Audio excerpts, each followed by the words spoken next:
நேர்களே, தேர்தல் நெருங்கிக் கொண்டே இருக்கிறது. எல்லா சாலைகளும் நாடாளுமன்ற தேர்தல் நோக்கி. இந்த நிலையில பெரும் சவாலை சந்திக்கிறது ஒற்றுமை ரீதியாக இந்தியா கூட்டணி. மேற்கு வங்கத்தில் காங்கிரஸோடு கூட்டணி இல்லை. தேசிய அளவில் யார் வந்தாலும் கவலை இல்லை.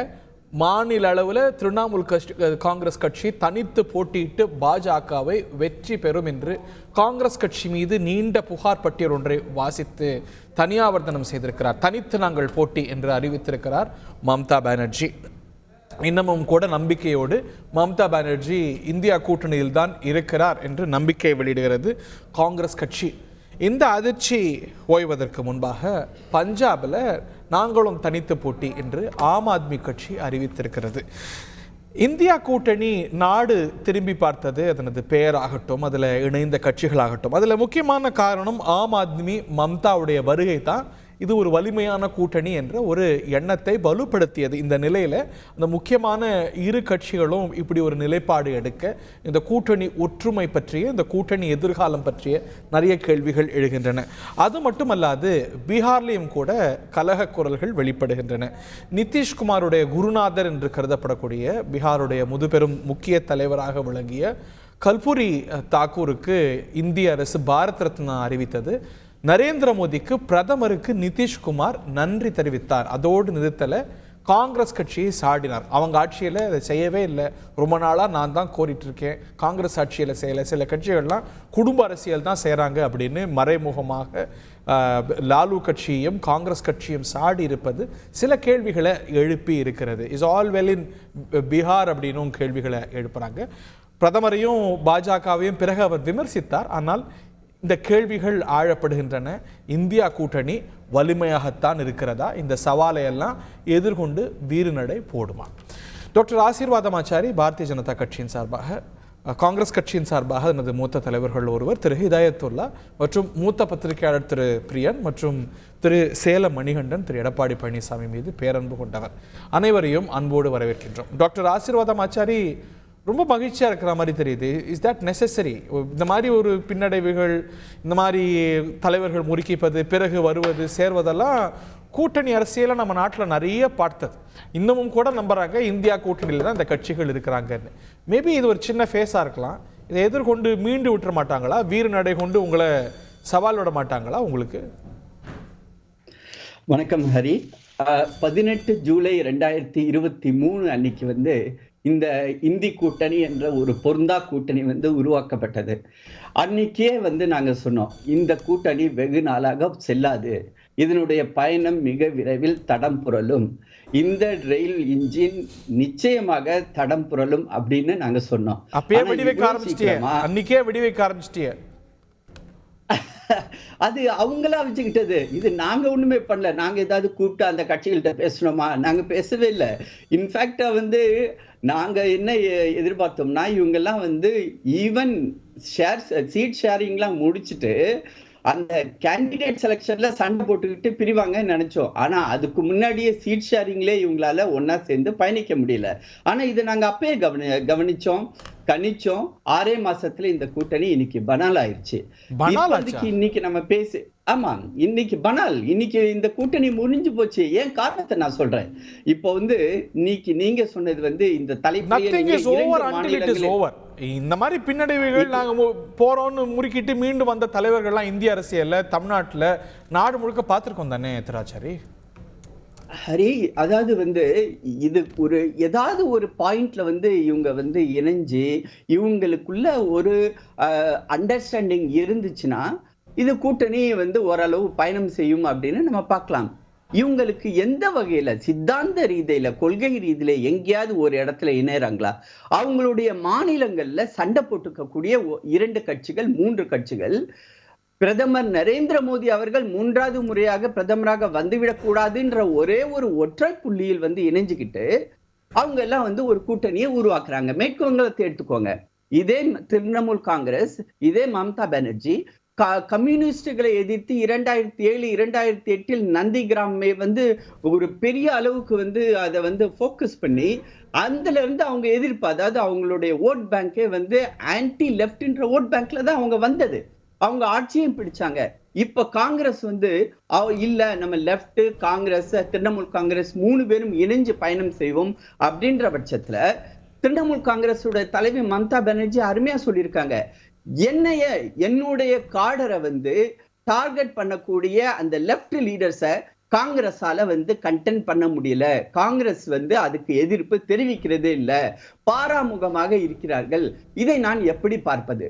அடுத்ததாக இந்த மேற்கு வங்காளத்திலிருந்து வரக்கூடிய காங்கிரசுடைய வெற்றி வாய்ப்பு என்ன இருக்கிறது? போன்ற தடவை சட்டமன்ற தேர்தலில் காங்கிரசுக்கு 0 சீட், அதே லெப்டுக்கும் 0 சீட். அப்படியாப்பட்ட ஒரு சூழ்நிலையில இவங்களுக்கு பலமே இல்லாத ஒரு சூழ்நிலையில இவங்க 10-12 சீட்டு காங்கிரஸ் கேட்கறதுக்கு எப்படி இருந்தாலும் பரவாயில்ல, நான் வந்து கொஞ்சம் தாராளமா 2 சீட்டு கொடுக்குறேன் அப்படின்னு அவங்க சொல்றாங்க. ஆனா காங்கிரசுடைய தலைவர் அதீர் ரஞ்சன் சௌத்ரி, நீங்க கொடுக்கறது என்ன 2 சீட்டு, நாங்க எல்லா சீட்லயுமே போட்டி போடுறோம், 42 நாங்க வந்து களம் இருக்கிறோம். அவங்க சொல்றாங்க சிம்பிள், ஓகே நீங்க போய் போட்டி போடுங்க, யார் ஜெயிக்கிறான்னு பார்ப்போம் அப்படின்னு. ஆனா இங்க எப்படின்னா 18 சீட்டுகளை வாங்கிய பாஜக போன 2019 இன்று நாங்கள் மேலும் பலம் பெற்றுள்ளோம். உங்க கட்சியில இருந்து போன தலைவர்கள் எவ்வளவு பேரு, அதுல முக்கியஸ்தர்கள் எவ்வளவு பேரு? You are not the BJP of the past. கடந்த 2019 இருந்த பிஜேபி இல்ல மேற்கு வங்கத்துல இன்னைக்கு இருக்கிற பிஜேபி. அதாவது அதுக்கு முன்னாடி எப்படி இருந்தோம்? போன தடவை அசம்பிளி எலெக்ஷன்ல 77 சீட்டு வாங்கினோம். நீங்க சொன்னீங்க இல்லீங்களா, 77 சீட்டு வாங்கினதுக்கு பிறகு பல லீடர்கள் எங்களை விட்டு போயிட்டாங்க, அங்க போய் அங்க வந்து மறைஞ்சே போயிட்டாங்க. இன்னைக்கு யாரெல்லாம் திரிணாமுல் காங்கிரஸ்க்கு அந்த உடனடியாக அந்த தேர்தலுடைய ரியாக்ஷன்ல போனவங்களோ இன்னைக்கு அவங்களுடைய அடையாளமே தெரியாம அவங்க வந்து அப்படி ஒரு லீடர்ஸ் இருக்காங்களான்றதே மேற்கு வங்காளத்துல தெரியாத ஒரு நிலைமையில இருக்காங்க. இன்னைக்கு அவங்க வருத்தப்படுறாங்க, ஐயோ நம்ம இது மிகப்பெரிய தவறை செய்து விட்டோமோ என்று. நாங்கள் இப்பொழுது எதிர்கட்சியாக இருக்கிறோம். போன தடவை 18 சீட்டு, இந்த தடவை 42 சீட்டையும் பிடிக்கக்கூடிய அளவுக்கு அங்கு ஹெவி ஆன்டி இன்கம்பன்சி இருக்கும்போது எங்களை பொறுத்தவரை நீங்கள் ஆரம்பிக்கும் போது சொன்னீங்களே மகிழ்ச்சியாக இருக்கிறேன், உண்மையிலே மகிழ்ச்சியாக இருக்கிறேன். ஏனென்றால் அவர் மகிழ்ச்சியா இருக்கிற வார்த்தைகள் கவனமா இருப்ப பனால் ஆயிட்டீங்களாமே நீங்க. நீங்களும் மகிழ்ச்சியா இருக்கிறீங்களே, அவர் பாருங்க உங்களோட மகிழ்ச்சியா இருக்கார். சினிமாவில் டனால் தங்கவேல்னு ஒருத்தர் இருந்தார், அவர் இது மாதிரி தான் பேசுவார், நம்ம பிஜேபி ஆச்சாரி மாதிரி. அவருக்கு ஒரு அடிப்படை விவரம் முதல் தெரியல. ஆதிர் ரஞ்சன் சௌத்ரி அங்கே லோக்சபாவில் தேர்ந்தெடுக்கப்பட்டவர், இன்னொரு எம்பி இருக்கார். மேற்கு வங்காளத்தில் கடந்த முறை 2 இடங்களில் காங்கிரஸ் வென்றது, 10 இடங்களில் குறைந்த வாக்குகளில் வெற்றி வாய்ப்பை இழந்தது. காங்கிரஸுக்கு அங்கே 8லிருந்து 9 விழுக்காடு, நான் சொல்லி முடிச்சுக்கிறேன், 8-9 விழுக்காடு இருந்தது. முதல்ல அடிப்படையாக விவரம் தெரியணும். இன்னைக்கு கடந்த பாராளுமன்ற தேர்தலில் அன்றைக்கு புல்வாமா அட்டாக்கு இதையெல்லாம் சொல்லி 18 இடங்கள் வந்தார்கள். அதே நேரத்தில் சட்டமன்ற தேர்தலில் 8 விழுக்காடு வாக்குகளை பாஜக இழந்தது. இதை நீங்க குறிச்சுக்கங்க. அதற்கு பிறகு அவங்கள்ட்ட இருந்த ஆட்கள்லாம் மம்தா பானர்ஜியுடைய கட்சியிலிருந்து சேர்ந்தவர்கள்லாம் பின்வாங்கிட்டாங்க. அதனால இன்னைக்கு மம்தா பானர்ஜி கட்சி 3 மாசத்துக்கு முன்னாடி சேர்ந்த கட்சிகள்லாம் போயிட்டு இருக்கு, அது கவலைக்குரியதா நீங்க பார்க்கலையா? ஒன்று நான் திரும்பவும் சொல்றேன், ஈயத்தை பார்த்து இழித்ததான் பித்தாள. ஒரு பெரிய கட்சி கூட கூட்டணி இல்லாத பாஜக கடந்த முறை 39 விழுக்காடு வாக்குகள் வாங்கினாங்க. கூட்டணி கட்சியுடைய வாக்குகளும் அவர்களுக்கு விழுந்ததுனால தான் அவங்களால் வெற்றி பெற முடிந்தது.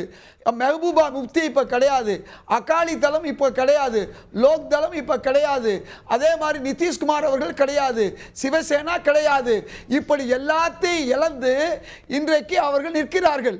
அவங்களுக்கு அந்த 39 வருமா என்ற சந்தேகம். 30 வரலாம். ஆனால் இந்தியா கூட்டணியை பொறுத்தவரை எங்கள் தலைவர் ராகுல் காந்தி தெளிவாக சொல்லியிருக்காரு, மாநில கட்சி தலைவர்களுடைய பேச்சு முக்கியமல்ல, நாங்கள் அகில இந்திய அளவிலே திருமதி மம்தா பானர்ஜி, செல்வி மம்தா பானர்ஜி அவரோட பேசுவோம், நிச்சயமாக எங்கள் கூட்டணி என்பதை தெளிவுபடுத்தியிருக்கிறார்கள். நான் கேட்குற அறிவிப்பு, நான் என்ன சொல்றேன்னா, பார்லிமெண்ட் தேர்தல் நாளைக்கு இல்லை, நாளைக்கு உடனே வேட்பாளர்களை போட போறது இல்ல.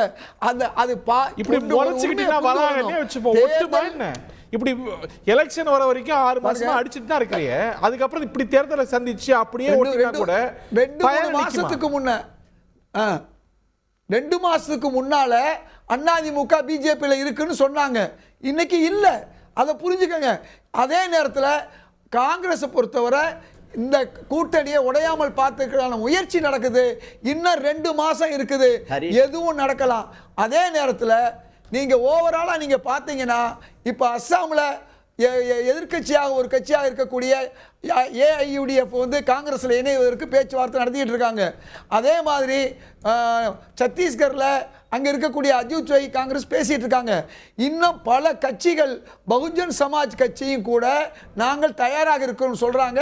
சில மாநிலங்களில் வைத்துக் கொள்ளலாம்னு காங்கிரஸ் மேலிடம் பேசி கொண்டிருக்கிறதுலாம் எதுக்கு சொல்ல வரேன்னு சொன்னா, பல கட்சிகள் வந்து கொண்டிருக்கிறது. ஆனால் பாஜகவை விட்டு ஒவ்வொரு கட்சியாக பிடுங்கி ஓடிக்கொண்டிருக்கிறது. அதனால இந்த ஒரு உண்மையை புரிந்து கொள்ளணும். எங்கள்கிட்ட 65 விழுக்காடு வாக்குகள் இருக்குது. அந்த 65 விழுக்காடு வாக்குகளில் ஒரு 3.5 விழுக்காடு தான் மேற்கு வங்கம். ஆனால் நாங்கள் 6+5 கம்யூனிஸ்டை சேர்த்து ஏறத்தாழ 11% வாக்குகள் இருக்கு. இந்த அது மட்டுமல்லாமல் இந்த மம்தா பானர்ஜி அவர்கள் சேரும் பொழுது 42ஐயும் இந்த கூட்டணி வெல்ல போகுது. இலவு காத்த கிளி மாதிரி அவங்க இருக்க வேண்டிதான், அல்லது ஆப்பசச்ச குரங்குன்னு சொல்லுவாங்க. இதுதான் பாஜகவுடைய நிலைமை. மீண்டும் சொல்றேன், கடந்த தேர்தலில் புல்வாமா அட்டாக்குனால தேசபக்தி தெய்வ பக்தின்னு ஒரு பொய்யான விஷயத்தை மக்கள்கிட்ட விதைச்சாங்க. அந்த பொய்யை கூட அம்பலப்படுத்தியவர் பாஜகவை சேர்ந்த காஷ்மீர் ஆளுநர் வந்து இது பிஜேபி தான் 40 ராணுவ வீரர்கள் சாவதற்கு ஒரு காரணமாக ஆகிவிட்டார்கள், இவர்கள் வேறு வகையில் முயற்சி எடுத்திருந்தால் இவர்கள் செத்திருக்க மாட்டார்கள், இவர்களுக்கு விமானம் அனுப்ப தவறியதெல்லாம் அவர் சொல்லியிருக்காரு. அதனால நீங்க அன்னைக்கும் ராமர் கோயில் கட்டிட்டு தான் இருந்தாங்க. அதை விட நீங்க 1990களில் ராமர் கோயில் இடிப்பு நடந்துச்சு இல்லையா, அப்போ கூட அவங்க பெருசாக எடுக்க முடியல. 96ல எடுக்க முடியல. வாஜ்பாய் அவர்கள் ஒரு கூட்டணி வச்சதன் காரணமாகத்தான் அடுத்தடுத்து அவர் வெற்றி பெற முடிஞ்சிச்சு. அதே வாஜ்பாய்கிட்ட இருந்து இருந்த கட்சிகள் எல்லாம் வெளியே வந்துச்சு 2004. அதனால ஒரு விஷயத்தை புரிந்து கொள்ளுங்கள், எங்களை பொறுத்தவரை கேரளாவில் இன்னைக்கு கூட பெரிய கட்சியாக இருக்கக்கூடியது 40-45 விழுக்காடு ரெண்டு கட்சி வச்சிருக்குன்னு சொன்னா அங்க சிஎம் கம்யூனிஸ்டோட வச்சுப்போம் அப்படின்னு சொல்லி முடிச்சுக்கல. மேற்கு வங்கத்துல சொல்ல முடியல, டெல்லில இன்னும் பிரச்சனை, பஞ்சாப்ல பிரச்சனை. என்ன கொஞ்சம் கேளுங்க, நான் கொஞ்சம் பேச விடுங்க. நாங்க 2 கட்சியும் இந்தியா கூட்டணியில் இருந்தா கூட 2 கட்சி தான் முக்கியமான கட்சி. அங்கேயும் வந்து நாங்க தான் வெளில போறோம். நீங்க கர்நாடகாவை பொறுத்தவரை பழைய நிலைமை அவங்களுக்கு கிடையாது. நான் திரும்பவும் சொல்றேன், தெலுங்கானாவில் பழைய நிலைமை கிடையாது அவங்களுக்கு. நாளைக்கு என்ன நடக்கும்னு சொன்னா, நீங்க அகில இந்திய அளவில் உத்தரப்பிரதேசத்தில் முலாயம் சிங் யாதவ் அவர்களுடைய கட்சிக்கு இன்னைக்கு மிகப்பெரிய ஒரு பலம் வந்திருக்கு. யோகி ஆதித்யநாத்துடைய கட்சிக்கு ஒரு பின்னடைவு வந்திருக்கு.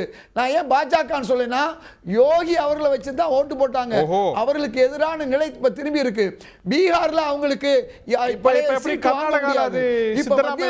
ராஜஸ்தான்ல அந்த மாதிரியா, மத்திய பிரதேசத்துல 1-2 விழுக்காடு வாக்குகள்.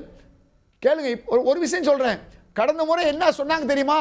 மத்திய பிரதேசத்திலும் ராஜஸ்தானிலும் காங்கிரஸ் வெற்றி பெற்றதால் பார்லிமெண்ட் தேர்தலில் பாஜக வெற்றி பெற்றிருந்தாங்க. அதை அப்படியே நீங்க திருப்பி போட்டு பாருங்க. அதே மத்திய பிரதேச மக்கள், ராஜஸ்தான் மக்கள் சட்டமன்ற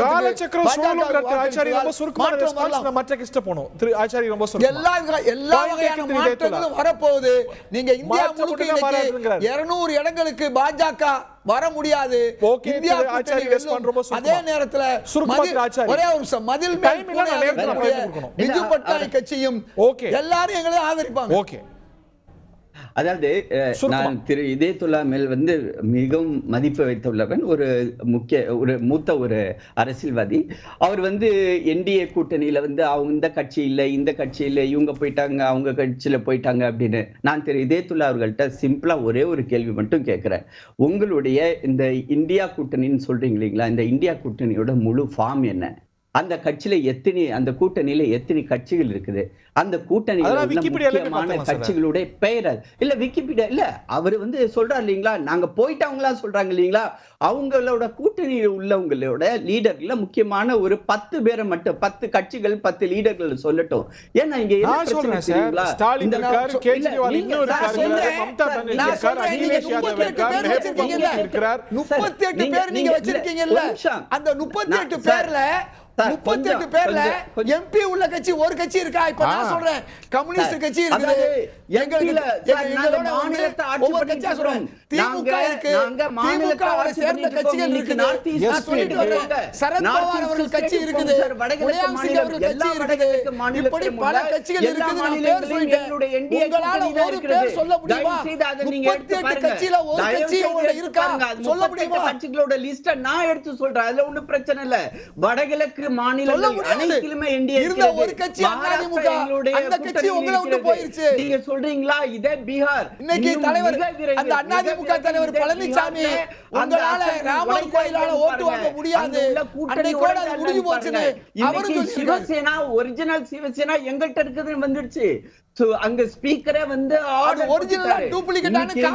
பிரச்சனை என்ன அப்படின்னா, இவங்களோட பிரச்சனை என்னன்னா ஒவ்வொருத்தவங்களா இப்ப போயிட்டு இருக்காங்க. ஆரம்பிக்கும் போது சொன்னீங்க இல்லீங்களா, ஆம் ஆத்மி பார்ட்டி இன்னைக்கு நாங்க 13 சீட்டு இல்ல சார், எந்த பேச்சுவார்த்தையும் வரல.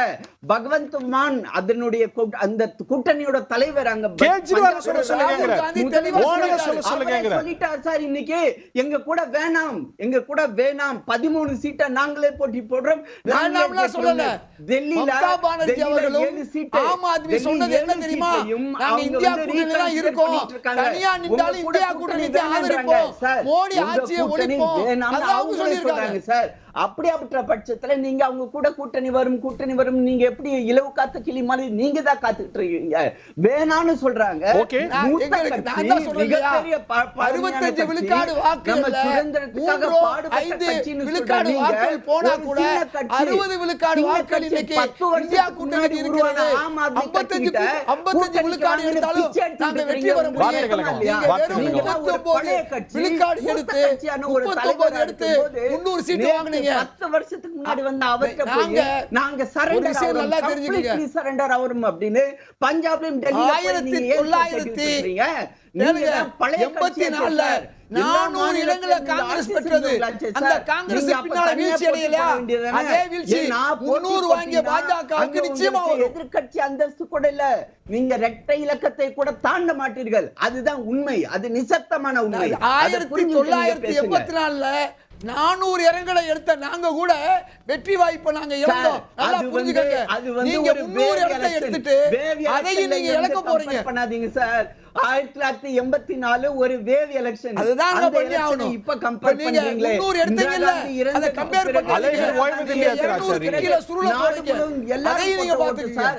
அன்னைக்கு பாஜக அப்பதான் உருவான கட்சி. இன்னைக்கு நீங்க போட்டி ஆணவம், நீங்க அகங்காரம், உங்கள்ட்ட இருக்க ஆணவம் அகங்காரம் அப்படியே உங்க கட்சியில இருக்கு. நிச்சயமாக நீங்க வீழ்ந்து போடுவீர்கள். இப்ப சொல்றேன், இந்த 300 இடத்துல உங்களுடைய தோல்வி 100க்கு கீழே வருது. நாங்க அதை விட அதிகமாக பெறுவோம். அவர்ட்டே கேட்டு பாருங்க.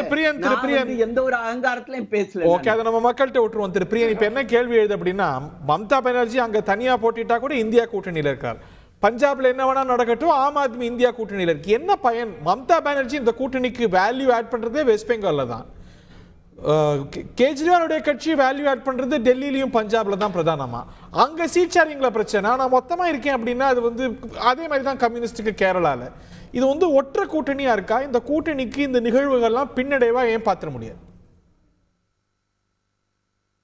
இல்லை சார், அதாவது ஒரு 10 வருட ஆட்சி பாஜக ஆட்சின்றது ஒரு நீண்டகால ஆட்சி. ஸோ மக்கள் வந்து ஒரு சேஞ்சை கண்டிப்பாக விரும்புவாங்க. ஒரு ஆன்டி இன்குபன்சி ஹெவியாக இருக்கிறதுக்கான வாய்ப்புகள் இருக்குது. அது பொருளாதாரமோ இல்லை தொழில்துறையோ இல்லை விலைவாசியோ இல்லை வேலையில்லா திண்டாட்டமோ இல்லை பல்வேறு இல்லை 7.5 லட்சம் கோடி ஆடிட், சிஏஜி ஆடிட் ரிப்போர்ட்டோ ஏதோ ஒரு ஊழல் சம்மந்தப்பட்ட விஷயங்களோ மக்கள்கிட்ட நீங்கள் கொண்டு போகிறதுக்கான வாய்ப்புகள் இருக்குது. மக்கள் மாற்றத்தை விரும்புவார்கள். அதற்கேற்றபடி ஒரு மாற்று சக்தி வந்து தங்களை வடிவமைத்துக் கொள்ள வேண்டும் என்பது மக்களுடைய எதிர்பார்ப்பு. இந்த இந்தியா கூட்டணி வந்து மக்களுக்கு வந்து ஒரு எதிர்பார்ப்பை கொடுத்தது. மோடியை வீழ்த்த வேண்டும். மோடியை வீழ்த்த வேண்டும்னா மோடி என்ற தனிப்பட்ட மனிதர்கள் இல்லை, பாஜக என்ற கட்சியை வீழ்த்த வேண்டும் தான் அப்படி சொல்கிறாங்க. ஸோ அப்படி இருக்கும்போது இந்த இந்தியா கூட்டணி வந்து பாட்னாவில் ஆரம்பித்து பெங்களூரில் தொடர்ந்து மும்பையில் ஒரு நம்பிக்கையை கொடுத்து இப்போ வந்து அது வந்து ஒரு பிரச்சனையில வந்து நிக்கிறத நம்ம பார்க்கிறோம். ஆனால் இந்தியா கூட்டணியில தொடர்றோம் அப்படின்றாங்க. அவங்களால ஒரு பிரதமர் வேட்பாளர் சொல்ல முடியல, ஒரு கோஆர்டினேட்டர் போடுறதுல இருந்து அது ஏற்கனவே பிரச்சனையா இருக்கு. சிக்கல்கள் தான் அதிகமா பார்த்தோம். ஏற்கனவே அவர்கள்ட்ட வந்து இந்த மாதிரி அதிகமா நம்ம பார்க்கிறோம். இல்ல ஏற்கனவே இந்த மாதிரி இல்லை ஹரி, ஏற்கனவே இந்த மாதிரியான குறைபாடு பிரதமர் கேண்டிடேட் இல்லைன்ற ஒரு குறைபாடு உங்ககிட்ட இருக்குது.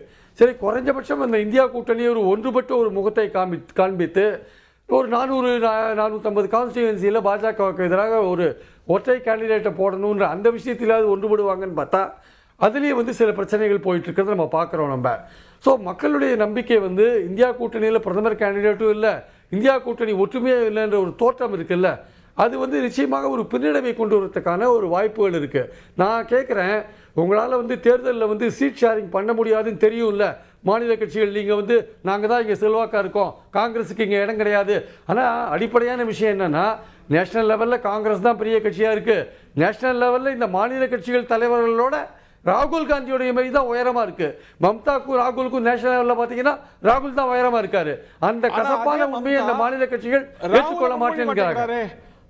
நிதிஷ்குமார் ராகுல அதான் நான் சொல்றேன், அது பயம் உங்களுக்கு. ஏன் என்ன பயம்? என்ன பயம்னா அகிலேஷ் யாதவுக்கோ கெஜ்ரிவாலுக்கோ மம்தாவுக்கோ இல்லை வேற இந்த மாநில கட்சிகளில் சில பேருக்கோ என்னன்னா, காங்கிரஸோட இடத்த தான் அவங்க பிடிச்சி வச்சுட்டு இருக்காங்க. காங்கிரஸ் வேணும், ஆனால் காங்கிரஸுக்கு சீட்டு கொடுக்கக்கூடாது. மம்தாவுக்கு வந்து காங்கிரஸ் இருக்கணும் இந்தியா கூட்டணியில். டெல்லியில் வரும்போது சிங்கிள் லார்ஜஸ்ட் பார்ட்டியாக பாஜகவுக்கு அடுத்தபடியாக காங்கிரஸ் தான் வரும். ஆனால் காங்கிரஸ் வேணும், காங்கிரஸுக்கு அதிக சீட் கொடுக்க மாட்டோம். நான் கேட்குறேன்,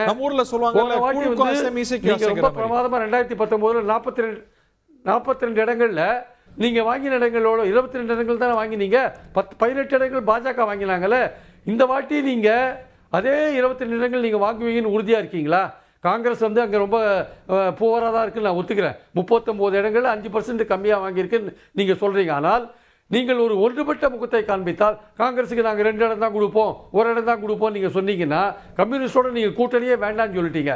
கேரளாலையும் கிடையாது, உத்தரப்பிரதேஷ்லையும் கிடையாது, டெல்லியிலையும் கிடையாது, பஞ்சாப்லையும் கிடையாது, வெஸ்ட் பெங்காலையும் கிடையாதுன்னா, ஒரு 170 சீட்டில் வந்து இந்த இந்தியா கூட்டணிக்கு வந்து ஒற்றுமை இல்லைன்ற ஒரு விஷயம் மக்கள் முன்னாடி ப்ரொஜெக்ட் ஆனால், இது பாஜகவுக்கு பிரச்சாரம் பண்ணுறதுக்கு ஈஸியான ஒரு விஷயம். நீங்கள் என்னதான் சொன்னாலுமே இல்லைங்க நாங்கள் இந்தியா கூட்டணியில் தான் இருக்கோம், தேர்தலுக்கு அப்புறம் நாங்கள் ஒன்று சேருவோம்னா, ஏற்கனவே பிரதமர் கேண்டிடேட் இல்லைன்ற ஒரு விஷயம் உங்கள் மேலே ஏற்கனவே இருக்குது.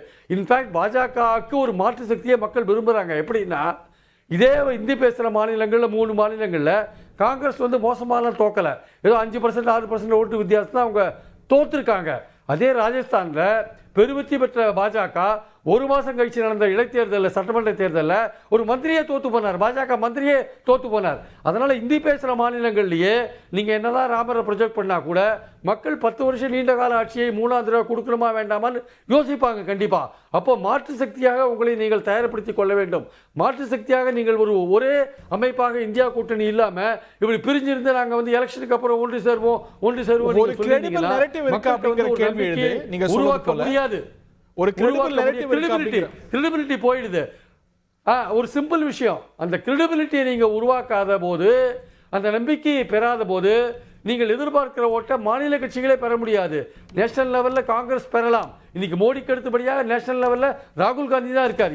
அந்த கேப் வேணால் கொஞ்சம் அதிகமாக இருக்கலாமே தவிர, மற்ற மாநில கட்சி தலைவர்கள்லாம் பின்னாடி ரொம்ப தூரம் எங்கேயோ தள்ளி இருக்காங்க. இந்த கசப்பான உண்மையை ஏன் மம்தா பானர்ஜி ஒப்புக்கொள்ள மறுக்கிறார்? இன்னைக்கு அசாமில் வந்து ராகுல் காந்தி போகிற யாத்திரை ஏன் தடை பண்ணுறார் ஹேமந்த பிஸ்வாஸ்? அவருக்கு தெரியுது அங்கே இருக்கிற செல்வாக்கு, காங்கிரஸுக்கு பெருகின்ற இருக்கிற செல்வாக்கு தெரியுது. பல்கலைக்கழகத்துக்கு போகாத, கோயிலுக்குள்ளே போகாதன்னு தடை போட்டு இருக்காரு. ஏன் போடுறாரு? காங்கிரஸுக்கு செல்வாக்கு இருக்குன்னு தெரியறதுனால தான் போடுறாரு. எல்லா இடத்துலையும் காங்கிரஸுக்கு, காஷ்மீர் டு கன்னியாகுமரி காங்கிரஸுக்கு செல்வாக்கு இருக்கு. சில இடங்களில் குறைவாக இருக்கலாம், சில இடங்களில் அதிகமாக இருக்கலாம். அதெல்லாம் மதிக்காம, ஒரு நேஷனல் பார்ட்டியோட அந்த ஸ்ட்ரென்த்தை மதிக்காம, நான் எனக்கு ரீஜனில் நான் தான் பெரிய ஆளு நீங்கள் சொல்லியிருந்தீங்கன்னா, நாளைக்கு நீங்கள் சென்ட்ரலில் வரும்போது காங்கிரஸ் நம்பி தான் பாலிடிக்ஸ் பண்ண வேண்டியிருக்கும். நாளைக்கு மோடி மீண்டும் வந்தார் என்றால் மாநில கட்சிகளுக்கு தான் ஆபத்து, காங்கிரஸுக்கு ஒன்றும் ஆபத்து கிடையாது. முதல் ஆப்பு வந்து மாநில கட்சிகளுக்கு தான். அதை புரிந்து கொள்ள வேண்டும் அவர்கள். திரு மணிகண்டன், இந்தியா கூட்டணியில் பிளவு, நீங்கள் வேற எடப்பாடி பழனிசாமி வேற சொல்லியிருக்கிறாரு, ராமர் கோயில்னால மக்கள் ஓட்டெல்லாம் போட மாட்டாங்கன்னு. இந்த எலெக்ஷன் இப்படி மோடியா எடப்பாடியா தானா? தந்தி டிவி நேயர்களுக்கு வணக்கம். ஹரி, நான் தான் ஏற்கனவே சொன்னேன், ராம் லல்லாவும் வேணும், எங்களுக்கு அல்லாவும் வேணும், இதுதான் அதிமுகவோட நிலைப்பாடு அப்படின்னு ஏற்கனவே சொல்லியிருக்கேன். முதல்ல இதயத்துல்லா பாய்க்கு சலாம் அலைக்கும் பாய், நல்லா இருக்கீங்களா? உங்களுக்கு ஒரு பெரிய சலாம் போடுறேன். என்னன்னா ஹரி, காங்கிரஸ் கட்சியோடைய மாநில தலைவர் முடிச்சிடும், இந்த பஞ்சாயத்து முடிப்போம். கேளுங்க. அதை தான் சொல்றேன் கேளுங்க. என்னன்னு வந்தோடனே வம்பு கேட்டீங்கன்னா, இழுப்பீங்க அவரை. KS அழகிரி என்ன சொல்றாருன்னா, அதிமுகவும் பாஜகவும் இன்னும் கள்ள கூட்டணி தொடருது அப்படின்னு சொல்றப்ப தெள்ள தெளிவா காங்கிரஸ் கட்சியுடைய மூத்த தலைவர் இதயத்துல்லா வந்து பாஜக கூட்டணியில் அதிமுக இல்லைன்னு ஒரு தடவைக்கு 2 தடவை என்டாஸ் பண்ணாரு. பாத்தீங்களா? கூட்டணி இல்லை என்று பாய் சொன்ன போதினிலே இன்ப தேன் வந்து பாயுது அதிமுக காதினிலே. அதனால இன்னொரு சலாம் போடுறேன் பாய் உங்களுக்கு. தலைவர் ஹரி 89 இதயத்துல்லா தான் சொல்றாரு, கேட்போம். அதுக்கு மட்டும் சின்னதா குறுக்கிட மாட்டான் நினைக்கிறேன். ரொம்ப சின்னதா இதயத்துல்லா என்ன இந்த சொன்னீங்க? மாதிரி உங்கள் தலைவர் பழனிசாமி அவர்கள் சொன்னாருன்னு தான் நான் சொன்னேனே ஒழிய நான் சொல்லல. அது கள்ள கூட்டணியா நல்ல கூட்டணியா என்பது தேர்தலுக்கு பிறகு தெரியும். எங்களை ஆதரித்தால் நீங்க இந்தியா endorse கூட்டணியை பண்ணீங்கன்னா எடப்பாடி நானும் பழனிசாமி அவர்கள் ஆதரித்தால் நிச்சயமாக அது நல்ல கூட்டணி. திரும்ப மோடி ஆதரித்தால் அது கள்ள கூட்டணி. ரொம்ப சிம்பிள். என்ன கூட்டணி நீங்க மணிகண்டன்? endorse பண்ணீங்கன்னா ரொம்ப ஜாக்கிரதையோட சொன்னேங்க. நான் இன்னொன்னு சொல்லிடுறேங்க. 89ல் அன்றைய பிரதமராக இருந்த இந்த நாட்டிற்கு அறிவியல் வளர்ச்சியை அடிகோலிய ராஜீவ் காந்தியை எதிர்த்து இந்த பாருங்க திரு மணிகண்டன், நீங்க எவ்வளவுதான் சலாம் போட்டாலும் பாய் உங்களை நம்புறதுக்கு தயாரா இல்ல. பாய் வீட்டு பிரியாணி நாங்க 5 மாசத்துல இருந்தே எங்க வீட்டுக்கு வர ஆரம்பிச்சிருச்சுங்க. அந்தோணி வீட்டு கேக்கும் டெய்லி வர ஆரம்பிச்சிருச்சு. அதனால இந்த பாய் சலாம் போட்டா என்ன போடாட்டி என்ன, வர வேண்டிய ஓட்டு பிரியாணி வருமா? வந்துட்டு தாங்க இருக்குது. ஓட்டு வரும். நோட்டு கொடுத்தாலும் உங்களுக்கு ஓட்டு வராது பாய். ஆனா நோட்டே கொடுக்காம ஓட்டு வரும். பொறுத்திருந்து பாருங்க. ஹரி என்ன சொல்லுன்னா, 89ல் இந்த நாட்டினுடைய பிரதமராக இருந்த அறிவியல் வளர்ச்சிக்கு அடிகோலிய ராஜீவ்காந்திக்கு எதிராக பாஜக, ஜனதா தள், அகாலிதளம் இவங்க எல்லாம் சேர்ந்து ஒரு திருப்பி கூட்டணி சொல்லுங்க, வச்சப்ப திருப்பி சொல்லுங்க. ராஜீவ்காந்தி ரொம்ப நகைப்போட திருப்பி சொல்லுங்க. அன்னைக்கு 1900 பாஜக பேர் திரும்ப சொல்லணுமா? இல்ல, அது ராஜீவ் காந்தியை புகழறீங்களே, புதுசா இருக்குன்னு கேட்டேன். மாத்தி அறிவியல் இல்ல, வளர்ச்சிக்கு அதுல அடிக்கோலித்தவர். தவறே இல்ல. இந்த நாட்டினுடைய அறிவியல் வளர்ச்சிக்கு அடிகோலிட்டவர். அதுல மாற்று கருத்தே கிடையாது. காங்கிரஸ் இன்னைக்கு வந்து அழிவு பாதை நோக்கி போயிட்டு இருக்குது அப்படின்னாலும் அவர் செஞ்சதை மறுக்க முடியாது. அப்ப அவருக்கு எதிராக அவங்க கூட்டணி அமைச்சப்ப ராஜீவ்காந்தி ரொம்ப நகைச்சுவையா சொன்னாரு, முதல்ல பாத்தீங்க அப்படின்னா வந்து இந்த இவங்க எல்லாம் வெளியில வரட்டும், அது என்ன சொல்லுவாங்க, அந்த ஒரு பூச்சி, அது பேர் டக்கு நண்டுகள் எல்லாம் முதல்ல குழியிலேருந்து வெளியே பத்திரமா வரட்டும் அப்படின்னு சொன்னார்.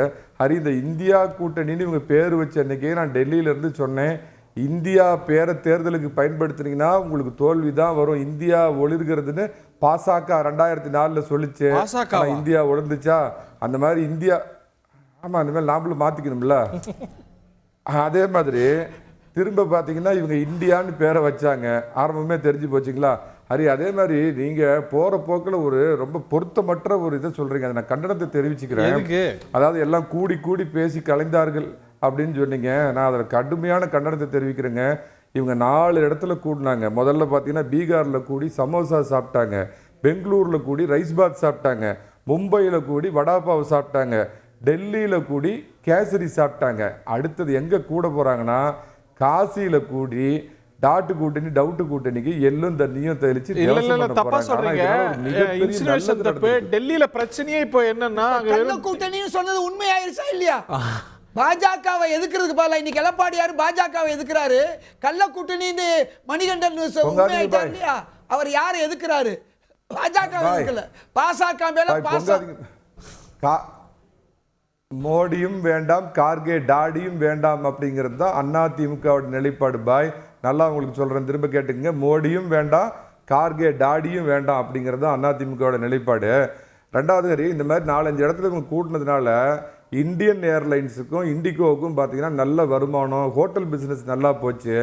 இந்த கூட்டணி உருப்படாது, இது ஒரு குறைப்பிரசவ கூட்டணின்னு ஆரம்பிச்ச அன்னைக்கு உங்க கூட்டணிக்கு யார் யாரெல்லாம் வரா சொல்லுங்க. நீங்க அவரை சலாம்லாம் போட்டு பாக்குறீங்க, யார் வரா உங்க கூட்டணிக்கு? அதாவதுங்க, கேள்வி கேட்கறது ரொம்ப ஈஸி, பதில் சொல்றது ரொம்ப கஷ்டம். இருந்தாலும் ஏதாவது சொல்லிடுவேன்னு வைங்க. 2011 அப்ப ஆளுங்கட்சியாக இருந்த திமுகவிற்கு எதிராக எப்படி ஒரு சுனாமி அலை அடிச்சதோ அந்த மாதிரி இந்த 3 ஆண்டு கால திராவிட மாடல் ஆட்சிக்கு எதிராக அடிச்சுட்டு இருக்கிற இந்த சுனாமி அலை ஒன்றே போதும். கூட யார் வராங்க, வரல, வந்தால் உன்னோடு, வராவிட்டால் நீ இல்லை, எதிர்த்தால் உன்னையும் சேர்த்து அப்படிங்கிறது தான் அதிமுகவோட நிலைப்பாடுங்க. நான் சொன்ன மாதிரி 3 வருட திராவிட மாடல் எதிர்ப்பு ஓட்டு பிளஸ் 10 வருட பாஜக எதிர்ப்பு ஓட்டு, இது ரெண்டும் பாஜக கொஞ்சம் போவாதா, மற்றவங்களுக்கும் போவாதா, எல்லாம் உங்களுக்கு தான் வருமா? அதைத்தானே சொல்றேன். இங்க 3 வருஷ திராவிட மாடல் 10 வருட பாஜகவுடைய எதிர்ப்பு ஓட்டும் வரப்போகுதுன்னு சொன்னேன். பிஜேபியை உதறி தள்ளி உன்னோட ஒட்டு வேணாம் உறவு வேணாம் அப்படின்னு நாங்கள் உதறி தள்ளதுனால வரப்போகின்ற சிறுபான்மையினர் ஓட்டு, அதிருப்தியில் இருக்கும் அரசு ஊழியர்கள், அதிருப்தியில் இருக்கும் மற்ற இந்த பஸ் ஊழியர்கள், ஆசிரியர்கள் ஓட்டு, உரிமை தொகை கிடைக்காம கொதிநிலையில் இருக்கும் மகளிர் ஓட்டு, குண்டர் சட்டம் போட்டதால் கொதித்து போயிருக்கும் விவசாயிகள் ஓட்டு, இத்தனை ஓட்டம் விவசாயி எடப்பாடி பழனிசாமி நோக்கி வர்றப்ப கூட்டணி வந்தால் ஒரு கூடுதல் பலம், கூட்டணி இல்லாவிட்டாலும் அதிமுக அதிரி புதிரியா ஜெயிக்கும். அதனால கூட்டணியை பத்தி கவலைப்படல. சேலத்துல அவர் சேலத்துல கொடுத்ததுல அயோத்தி பத்தி பேசினார்ல, அதை பத்தி தான் சொல்ல வரீங்களா? இல்ல, அயோத்தி பத்தி தான் பாஜகவை விமர்சனம் செய்யவில்லைன்னு பாய் கொதிச்சார, பிரியாணிக்கு தால்ச்சா கொதிக்குமே அந்த மாதிரி கொதிச்சார. அது போதும் இல்ல, நீங்க சொல்லிட்டாருல கோயில் கட்டினதுனால மட்டும் ஓட்டு வராது. அப்படி பார்த்தா சேலம் மாவட்டத்தில் எத்தனையோ கோயிலை கட்டியிருக்கிறேன், எனக்கு அன்ன போஸ்ட்ல எல்லாம் மக்கள் ஓட்டு போட்டுனாங்க. அது பாஜக வட மாநிலங்களில் அது வேற ஒரு பார்வை, நான் அதை இல்லைன்னு சொல்லல. தென் மாநிலங்களில் வேறுபட்ட ஒரு பார்வை, வட மாநிலங்களில் அவங்களுக்கு அது கூடுதல் பலம் தரும் அப்படிங்கிறது நான் மறுப்பதற்கு இல்லை. இந்த விவாதத்தில் மௌன விரதம் இருக்கிறீங்களா? நம்ம வேற சப்ஜெக்ட் போலாமா?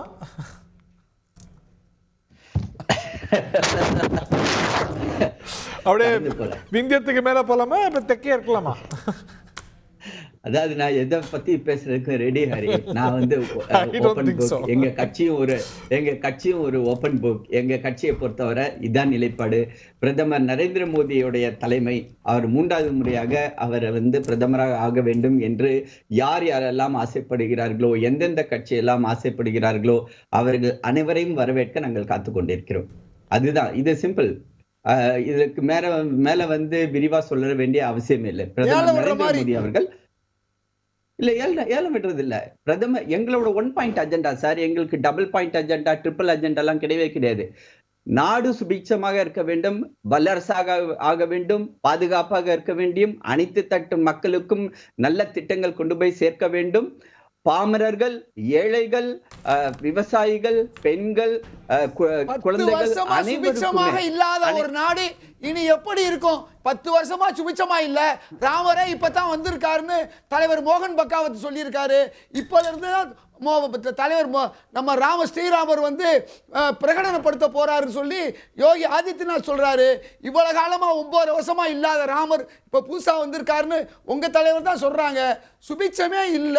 வறுமை கோட்டில் 111வது இடத்துல இருக்கக்கூடிய பாஜக ஆட்சி இனிமே எப்போ கொண்டு வரும்? கூரை ஏறி கோழி பிடிக்க முடியல, வானத்தை கறி வைகுண்டத்தை போய் பார்க்காமிக்க நீங்க முடியுமா உங்களால? திரு ஆச்சாரி, இதயத்துல்லா சார் ஏன் இவ்வளவு உணர்ச்சி வசப்படுறாருன்றது புரியல. ஒருவேளை இன்னைக்கு நீங்க கொடுத்திருக்க தலைப்பு அவரை ரொம்ப கஷ்டத்துக்கு உள்ளாக்கி இருக்குன்னு நினைக்கிறேன். ஏன்னா தோல்வி பயம் இப்பயே அவரோட கண்ணில் நான் பார்க்கிறேன்.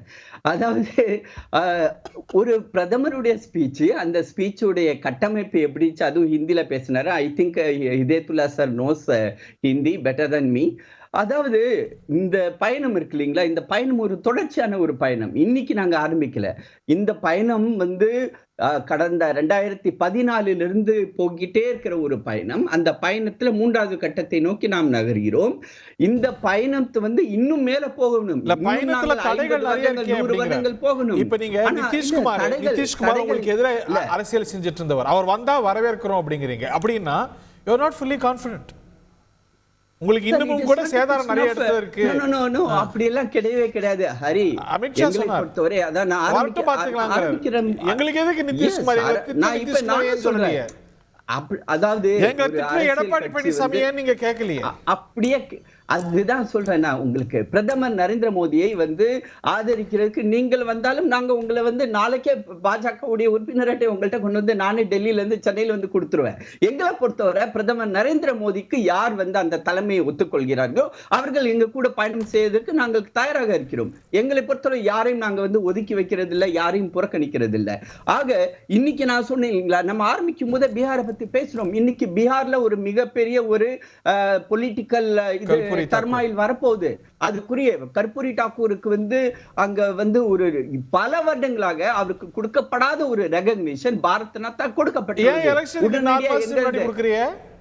முன்னாடியே கொடுக்க வேண்டியது. பாரத் ரத்னா கொடுக்கிறது இல்லங்க, ஜனவரி 26க்கு முன்னாடி தாங்க அது டிக்ளேர் ஆகும். ஜனவரி 26 முந்தின ஜனவரி 26 இல்ல, சிஸ்டமே அப்படிதாங்க. ஜனவரி 26க்கு முன்பு பத்மா அவார்டும் பத்மஸ்ரீ பத்ம விபூஷன் அதுக்குரிய அவார்டுகளும் பாரத் ரத்னாவும் ஒவ்வொரு வருஷமும்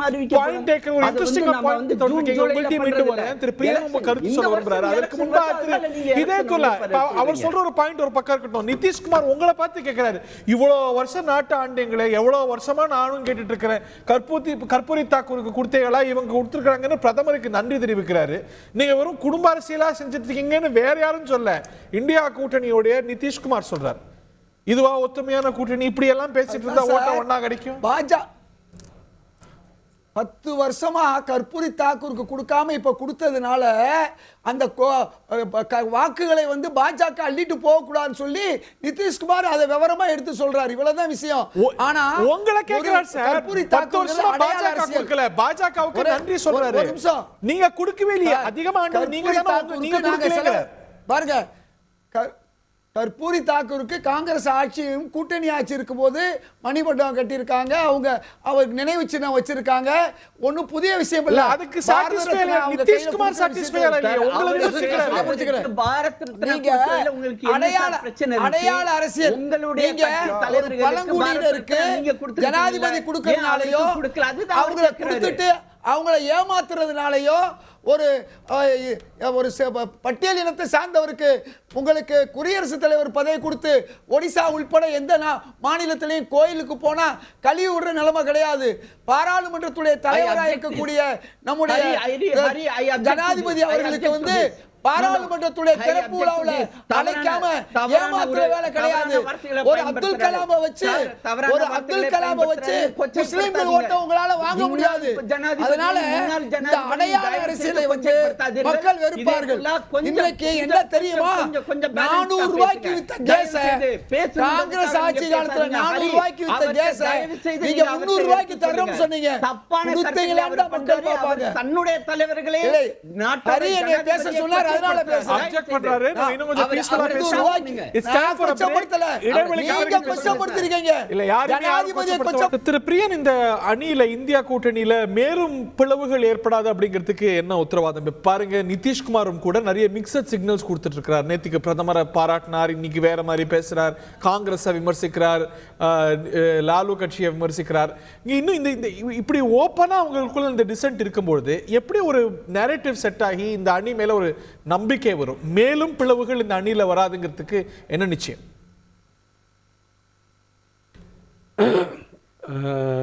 முதல்ல ஒரு விஷயம் சொல்ல விரும்புகிறேன் ஹரி. அதாவது மற்றவர்கள் கண்களில் இருக்கும் பயத்தை வந்து பாஜக காரங்க நல்லா உணர்றாங்க. அது தெரியுது. சென்னையிலையும் சரி, டெல்லியிலையும் சரி நல்லா உணர்றதை நம்ம பார்க்குறோம். எப்படி மற்றவங்க கண்ணில் இருக்கிற பயத்தை. அது சென்னையில் ஒருத்தர் உணர்ந்தார் 2 நாளைக்கு முன்னாடி. அவர் பெரிய பொறுப்பில் இருக்கார். அவர் இப்போ டெல்லியில் ஆச்சாரியார் அதை உணர்றாரு. அவர் இன்னொரு விஷயம், கற்பூரி தாக்கூர் இருக்கார்ல, அவருக்கு இப்போ பாரத் ரத்னா கொடுத்தது எந்த அடிப்படையில் கொடுத்தாங்க? போன ஜனவரி 26 கொடுத்துருக்கலாம், அதுக்கு முந்தின ஜனவரி 26 கொடுத்துருக்கலாம். எலெக்ஷன் போது கரெக்டாக கொடுக்குறாங்க. அது எப்படி? ஸோ அது ஒரு ஓட்டு நோக்கி வச்சு கொடுக்குறாங்க. ஆனால் அதே மகளிர் இடஒதுக்கீடில் ஓபிசி மகளிருக்கு தனியாக அது உள்ஒதுக்கீடு பண்ணணும்னு சொன்னால் ஏன் பண்ண மாட்டேன்றீங்க? அதுக்கே தடுமாறுறீங்க. அதை பற்றி ஒன்றும் யோசிக்க மாட்டேன்றீங்க. என்ன காரணம்? ஸோ உங்களுக்கு சௌகரியமாக இருக்கும்போது சில விஷயங்கள் பண்ணுறீங்க. இன்னொரு பாயிண்ட் என்னென்னா, அதாவது மோடி அவர்களை வந்து ஒரு எதிர்க்கும் பொழுது இந்தியா கூட்டணி ஒட்டுமொத்தமாக கட்டுக்கோப்பாக மக்கள்கிட்ட வந்து அன்றாட பிரச்சனைகள், அந்த வாழ்க்கை பிரச்சனைகள், வாழ்வாதார பிரச்சனைகள், இதை கொண்டு போனால் நிச்சயமாக மக்கள்கிட்ட வந்து நிச்சயமாக ஒரு ரெஸ்பான்ஸ் இருக்கும். ஆனால் இந்த மாதிரி பிளவுபட்டு கொண்டு போனால் மக்கள்கிட்ட வந்து நம்பிக்கையை உண்டாக்க முடியாது. இருந்தாலும் இன்னொரு நம்பிக்கை கூட இருக்குது. பாஜக இன்னைக்கு வந்து 303 இடங்களை பெற்றிருக்கிறது. அதுக்கு வந்து ஒரு 100 இடங்கள் தோத்தா கூட 203 இடங்கள் ஆகிடும். அதுக்கு கூட்டணி கட்சிகளும் பெருசாக இப்போ இல்லை. அதனால் மீண்டும் அது ஆட்சிக்கு வருவது பெரிய கஷ்டமாயிடும். அதனால் காங்கிரஸ் ஒரு தேசிய கட்சி என்ற முறையில் காங்கிரஸ், இந்தி பேசுகிற மாநிலங்களில் இன்னும் ஒரு மாற்று சக்தியாக இருக்கிற காங்கிரஸ் பாஜகட்டேருந்து ஒரு 100 இடங்களை பறிச்சா போகிறோம். ஜெகன்மோகனோ நவீன் பட்நாயக்கோ நாளைக்கு வந்து ஆதரிப்பாங்கன்னு சொல்ல முடியாது. அவங்களுக்கு வந்து இந்தியா கூட்டணி பெட்டர் ஆப்ஷன் தேன் மோடி. ஏன்னா மோடி வந்தார்னா அவங்களுடைய கட்சிக்கு ஆபத்து வரும்னு அவங்களுக்கு தெரியும். அதனால் 100 இடங்களை வந்து காங்கிரஸ் குறைக்கிறதுக்கு ஏற்ற மாதிரி இன்ஃபேக்ட் பார்த்தீங்கன்னா இந்த மம்தாவோ அகிலேஷோ கெஜ்ரிவாலோ யார் தகராறு பண்ணாலும் சரி அதெல்லாம் தூக்கி போட்டுட்டு எங்கெங்கே வந்து உடன்பாடு வரதுக்கு சாத்தியம் இருக்கோ அங்கெல்லாம் காங்கிரஸ் உடன்பாடு எடுத்துக்கொண்டு ராகுல் காந்தியை பிரதமராக ப்ரொஜெக்ட் பண்ணி களத்தில் இறங்கிடலாம். எலெக்ஷனுக்கு அப்புறம் நீங்கள் என்ன வேணால் பார்த்துக்கோங்க. நீங்கள் மம்தா சப்போர்ட் பண்ணுறாங்களா, மம்தா போய் மோடியை சப்போர்ட் பண்ண முடியாது, கெஜ்ரிவால் போய் மோடியை சப்போர்ட் பண்ண முடியாது. ஸோ இந்த மாதிரியான ஒரு அதிரடியான ஒரு முடிவை காங்கிரஸ் கையாண்டால் நாளைக்கு ஒரு மாற்று சக்தியை எதிர்பார்க்கிற மக்களுக்கு ஒரு வாய்ப்பாக காங்கிரஸோ அல்லது ஒரு பிரதமர் கேண்டிடேட் என்கிற ஒரு வேட்பாளரையோ காங்கிரஸ் கொடுக்க முடியும். அதை செய்தால் வெளியே வர வேண்டாம். அதே கூட்டணி, அதே இந்தியா கூட்டணின்ற பேர்லேயே இயங்கலாம். அது மகாராஷ்டிரா, பீகார், தமிழ்நாடு போன்ற மாநிலங்களில் இருக்கிற கூட்டணியை வச்சுட்டு அதே இந்தியா கூட்டணியோடு இயங்கிட்டு தேர்தலுக்கு அப்புறம் யார் வந்து காங்கிரஸ் ஆதரிக்கிறாங்க இல்ல யார் எங்க போறாங்க அப்புறம் பாத்துக்கலாம். போயிட மாட்டாரா? மம்தா பானர்ஜி ஏற்கனவே போயிட்டாங்க, அரவிந்த் கெஜ்ரிவால் ஏத்துப்பாரா? இல்ல கூட்டணிகளே இல்லாம காங்கிரஸ்க்கு தேர்தல் சந்திக்கக்கூடிய பலத்திலேயே இருக்கு. இன்னைக்கு பிராக்டிகலா பேசுவோம். டெஃபினட்டாங்க. இந்தி பேசுற 3 மாநிலங்கள்ல யாருங்க அதிக ஓட்டு வாங்கினது? இந்தி பேசுற மாநிலங்கள்ல ஆல்டர்னேட் சக்தி யாரு? இன்னைக்கு உத்தரகண்ட்லயே குஜராத்லயே ஆல்டர்னேட் சக்தி யாரு? காங்கிரஸ் தானே இருக்கு. இல்ல ஜெயிச்சது வேற விஷயங்க. பட் கட்டுக்கோப்பா இருக்கிறது யாரு? மாநில கட்சி. நிதிஷ்குமாரும் ராகுலும் நீங்க கம்பேர் பண்ணீங்கன்னா ஆல் இண்டியா லெவலில் யாருக்குங்க ஓட்டு போடுவான் பிரதமர் கேண்டிடேட்டுக்கு? நிதிஷ்குமாரால ஆல் இண்டியா லெவலில் ஓட்டு வாங்க முடியுமா? கெஜ்ரிவாலால ஓட்டு வாங்க முடியுமா? மம்தாவால ஓட்டு வாங்க முடியுமா? மோடிக்கு அடுத்தபடியா இன்னைக்கு ஆல் இண்டியா லெவலில் யாருங்க முக்கியமான ஃபிகரா இருக்காரு? ராகுல் காந்தி தான் முக்கியமான ஃபிகரா இருக்காரு.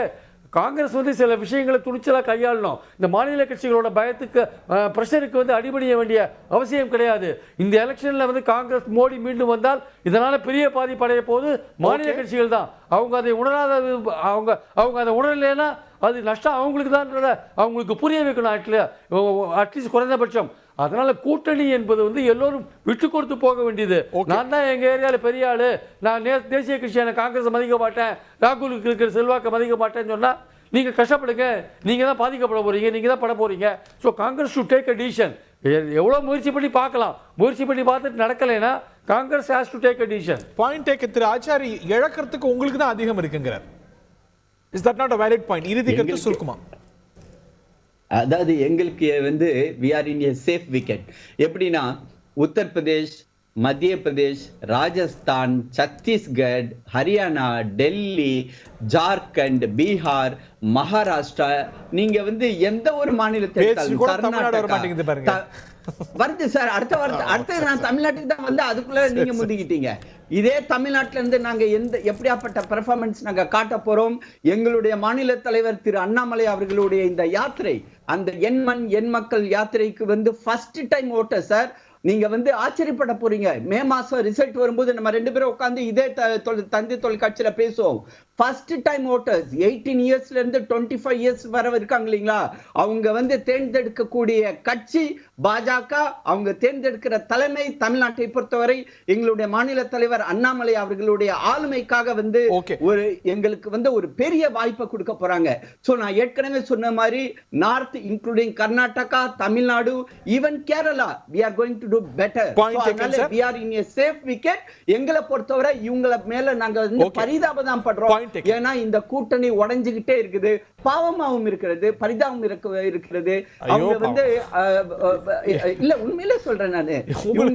இவர் சொன்னார் இல்லீங்களா, உடனடியாக வந்து இதேத்துல்லா அவர்கள் வந்து சில வார்த்தைகளை வந்து தவறாக பேசினார். இன்னைக்கு திரௌபதி முர்மு அவர்கள் நம்மளுடைய ஜனாதிபதி, அவங்கள வந்து கொச்சைப்படுத்துற மாதிரி வார்த்தைகள்.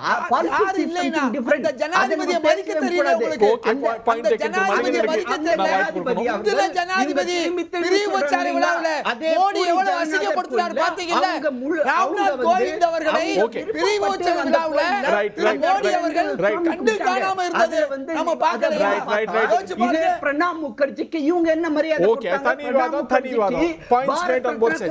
மோடி சார் காங்கிரஸ்காரங்க புறக்கணிச்சாங்க. லீடர் பிரணாப் முகர்ஜி சொல்றீங்க. Okay fine. பிரணாப் முகர்ஜி நாங்க தான் ஜனாதிபதி ஆக்கணும். அவருக்கு மரியாதை கொடுத்தோம். கடைசி வரை பாயிண்ட் டேக்கன் மணிகண்டன் டைம் இல்ல. நான் not been fair to Manikandan. திரு மணிகண்டன் அந்த இறுதி கருத்துக்கு உங்களுக்கு பெருந்தன்மை. Point taken. இறுதி கருத்து திரு மணிகண்டனுக்கு ரொம்ப சுருக்கமா. I am very sorry. I have not been fair to you in this debate. ஆசீர்வதிக்கப்பட்ட ஆச்சாரி அவர்களே, தமிழ்நாடு எங்க ஏரியா, உள்ள வராதீங்க.